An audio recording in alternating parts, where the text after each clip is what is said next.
दोस्तों, कैसे लोग बन जाते हैं नागा साधु। नागा साधुओं के बारे में मैं 10 बातें बताने जा रहा हूं, बहुत ही रोचक है। यदि अच्छा लगे जरूर इस वीडियो को आप लाइक करें, सब्सक्राइब करें, शेयर करें, क्योंकि नागा साधुओं के बारे में बताया गया है कि 5 से 10 लाख की संख्या में हमारे देश में नागा साधु हैं। कहाँ चले जाते हैं, कहाँ से आते हैं, क्या उनका जीवन है, कैसे रहते हैं, नागा साधु कैसे बनते हैं, उसके बारे में बताने जा रहा हूँ। बहुत अच्छी वीडियो है, इस वीडियो को आप स्किप बिल्कुल भी ना करें। यदि आप स्किप करेंगे थोड़ा भी समझ में नहीं आएगा। दोस्तों, हमारे देश में आदि शंकराचार्य जी ने 4 मठ स्थापित किए थे। देश के कोने कोने में हजारों लाखों साधु, सबसे बड़ा नागा साधुओं का जो अखाड़ा है वह जूना अखाड़ा है। जूना अखाड़ा कहाँ है? मध्य प्रदेश के उज्जैन में है और वाराणसी उत्तर प्रदेश में है। बहुत बड़ा उनका अखाड़ा है जहाँ हजारों लाखों साधु रहते हैं जूना अखाड़ा में। 4 मठ हैं। 4 मठ किसने स्थापित किया था? आदि गुरु शंकराचार्य जी ने। देश की रक्षा के लिए, समाज की रक्षा के लिए, हिंदू धर्म की रक्षा के लिए चारों कोनों पर 4 उन्होंने आश्रम बनाए थे, बड़े बड़े आश्रम बनाए थे। नागा साधु भगवान शंकर के सबसे बड़े उपासक हैं। इसे आप नोट कर लें, याद रखें कि नागा साधु जो होते हैं भगवान शंकर के सबसे बड़े उपासक होते हैं। भगवान शंकर की 24 घंटे पूजा करना, धुनी रमाना, ये उनका काम है। त्रिशूल धारण करना, वस्त्र का परित्याग कर देना और चिता की भस्म से अपने शरीर का श्रृंगार कर लेना। कपड़े के स्थान पर वो अपने चिता की राख से ही श्रृंगार कर लेते हैं। आगे मैं बताने जा रहा हूँ कि हमारे देश के अलग अलग हिस्सों में अनेक नागा साधुओं के उपक्रम हैं।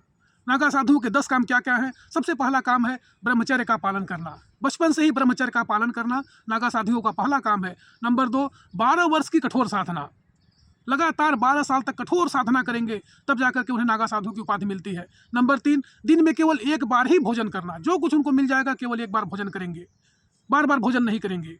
नंबर 4, उन्हें वस्त्र का परित्याग कर देते हैं और भस्म से ही अपने शरीर का श्रृंगार करते हैं। नंबर 5, जमीन पर सोना। कभी भी चारपाई पर, रजाई पर, गद्दे पर नहीं सोएंगे, जमीन पर ही कंबल बिछा करके और सोएंगे। केवल 24 घंटे भगवान की आराधना करना, भगवान की पूजा करना, ब्रह्मचर्य का पालन करना, त्याग और तपस्या करना। हिंदू धर्म की रक्षा के लिए, हिंदुओं की रक्षा के लिए, देश की रक्षा के लिए त्रिशूल का धारण करना।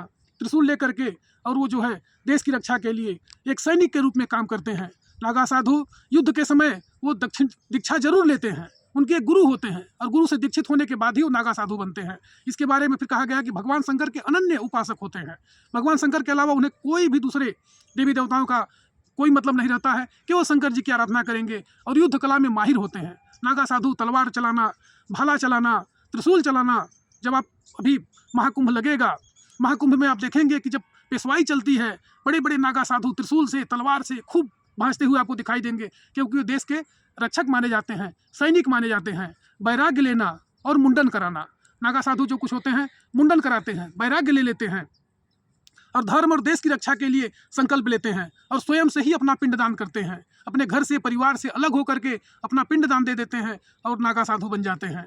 फिर से मैं बता रहा हूँ कि शंकर जी की उपासना करना, उनका बस एक ही काम है, शंकर जी की उपासना करना, ब्रह्मचर्य का पालन करना, तपस्या धारण करना, तपस्या करना, मौन व्रत धारण करना, ध्यान लगाना, हवन करना, प्राणायाम करना।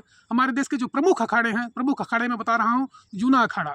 जूना अखाड़ा कहाँ है? उज्जैन में है और उसकी एक शाखा बनारस में है। नंबर 2, महानिर्वाणी अखाड़ा। नंबर 3, निरंजनी अखाड़ा। नंबर 4, अटल अखाड़ा। नंबर 5, आवाहन अखाड़ा। नंबर 6, आनंद अखाड़ा। 5 से 10 लाख की संख्या में नागा साधु हमारे देश में है। हवन करना, पूजन करना, त्याग और तपस्या के बल पर गए नागा साधु देश की कोने कोने से, जब अभी 14-13 जनवरी से 2025 से महाकुंभ लगेगा, उस कुंभ में आप देखेंगे कि देश के कोने कोने से नागा साधु आएंगे और हजारों लाखों की संख्या में गंगा जी में, माता वहाँ प्रयागराज में डुबकी लगाएंगे और फिर जाकर के त्याग और तपस्या करने के लिए चले जाते हैं। लोग पूछते हैं, बार बार मैसेज करते हैं, फ़ोन करते हैं कि नागा साधु कहाँ से आते हैं। पूरे देश के कोने कोने में आप देखे होंगे, हिमालय पर्वत के तटीय क्षेत्रों में दूर दूर हर जगह उनका एक आश्रम बना हुआ है। धुनी रमाना, पूजा करना, शंकर जी की उपासना करना, यही उनका काम होता है। और यहाँ प्रयागराज में जब आएंगे महाकुंभ में, इसके बाद फिर अपने महाकुंभ जब समाप्त हो जाएगा तो अपने अपने क्षेत्र में चले जाएंगे और वहाँ जाकर के फिर वही पूजा करना, ब्रह्मचर्य का पालन करना, दीपक जला करके पूजन करना, हवन करना, मौन रहना, धुनी रमाना, दिन भर में केवल एक बार भोजन करना, यही नागा साधुओं का काम है। नागा साधु, लोग पूछते हैं कि वस्त्र का परित्याग क्यों कर देते हैं? नागा साधु वस्त्र का परित्याग इसलिए कर देते हैं क्योंकि वह जो जली हुई मुर्दे की राख होती है, उस राख से अपने शरीर का श्रृंगार कर लेते हैं। और वही श्रृंगार जब अपने शरीर में कर लेते हैं, फिर उन्हें कपड़े का कोई भान नहीं रह जाता। वह एकदम निर्वस्त होकर के और ब्रह्मचर्य का पालन करते हुए त्याग और तपस्या के बल 12 वर्ष की कठोर साधना होती है। फिर उनका विद्या हवन होता है। उसके बाद फिर नागा साधु बन जाते हैं और दीक्षा लेते हैं। उनके गुरु होते हैं। गुरु से दीक्षा लेने के बाद देश देशांतर में भ्रमण कर करके, धुनी रमा करके, पूजन कर करके, श्रद्धा और भक्ति से देश की रक्षा के लिए, समाज की रक्षा के लिए, हिंदुओं की रक्षा के लिए वो युद्ध कला में भी माहिर होते हैं नागा साधु। एक बार बताया गया था कि जब कभी हमारे देश पर आक्रमण हुआ था तो नागा साधुओं ने देश की रक्षा के लिए अपने प्राणों की आहुति दे दी थी, प्राणों का बलिदान कर दिया था, क्योंकि युद्ध कला में माहिर होते हैं। रोज लोग 1 घंटे कम से कम नियमित रूप से जहाँ भी उनका आश्रम रहता है, वो युद्ध कला सीखने के लिए हमेशा प्रयास करते रहते हैं।